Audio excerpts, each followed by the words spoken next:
Hi, it's Nicole, and I'm dedicated to the art of a beautiful you.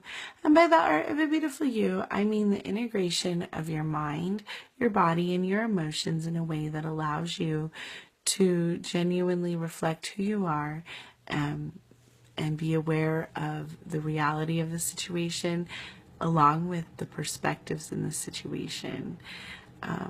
So today I want to talk a little bit about imagination.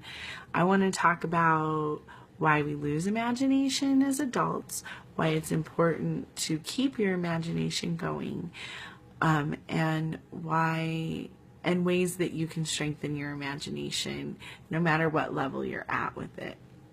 So I'm going to go through this really quickly. The reason we lose our imagination as adults is because when our mind is empty and open, it learns at a very rapid rate because of survival. You have to survive.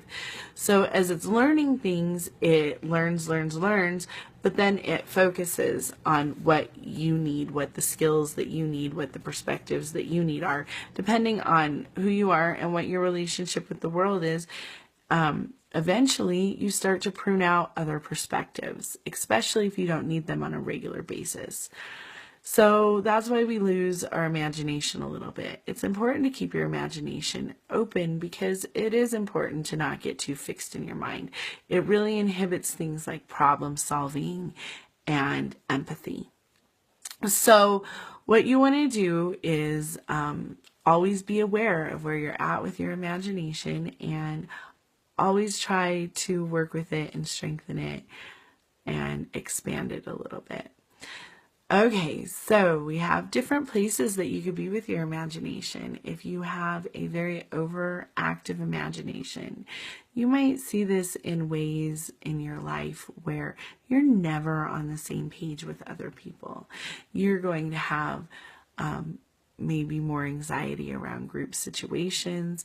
You're going to have more bad memories about how you were moving forward in this way and nobody else knew what was going on. So this might be an overactive imagination. If you have an overactive imagination, that's fine, but it can really hinder your relationships and your purpose in life. So what you want to do is you want to set aside some time to be in your imagination, but you want to make it active time. So rather than just sitting and zoning, make it something active. Like you might read a book or do some art. So you're going to set aside some time to specifically spend with yourself in your imagination.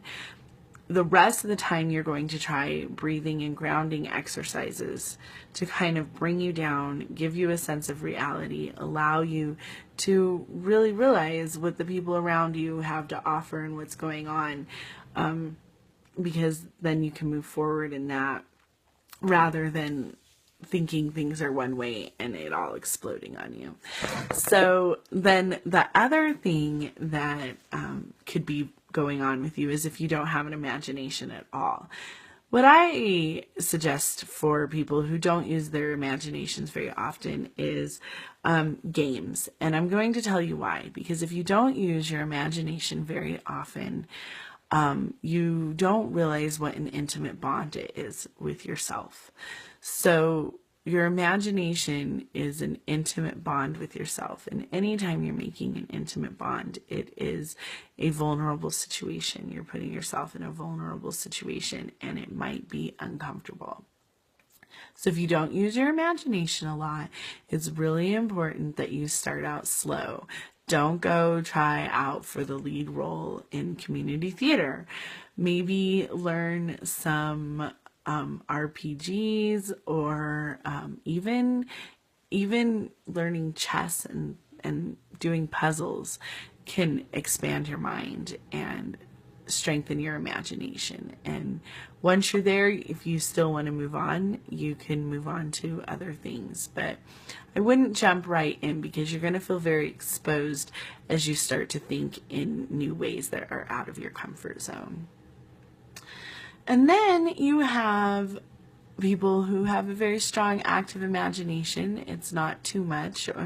They're somewhere in the balance. I mean, everybody's balanced at a different place. And so I'm going to explain to you kind of what happened to me and what kind of blew my mind the other day to expand my imagination. My daughter had said to me, she said, Mom, every time you play, you play as a version of yourself. You take a piece of yourself and then you put that forward, and that is what your character is. And she was like, when I play, she's like, I could be anybody. I could be an abusive husband. She goes, I could be a girl with Stockholm syndrome. She goes, I can be all these different things, and all of these different things have different facets to them, so maybe the abuser is sometimes very, very altruistic, or things like that. And so she was saying that, her people have more color, more different levels than when I imagine. And I was thinking to myself, that is so true.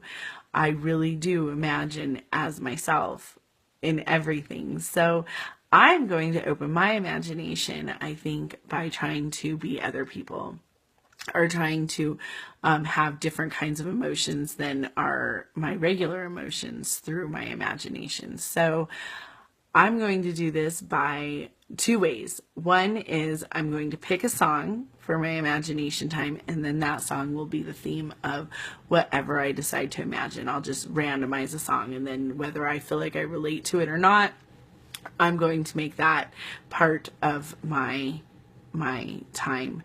Another thing that I'm going to do is I just got a Sims game, and I'm going to develop different characters with different kinds of beliefs, and I'm going to empathize with that. So I want to know what you guys do to expand your imagination. So please feel free to leave a comment and let everyone know how you take care of your imagination.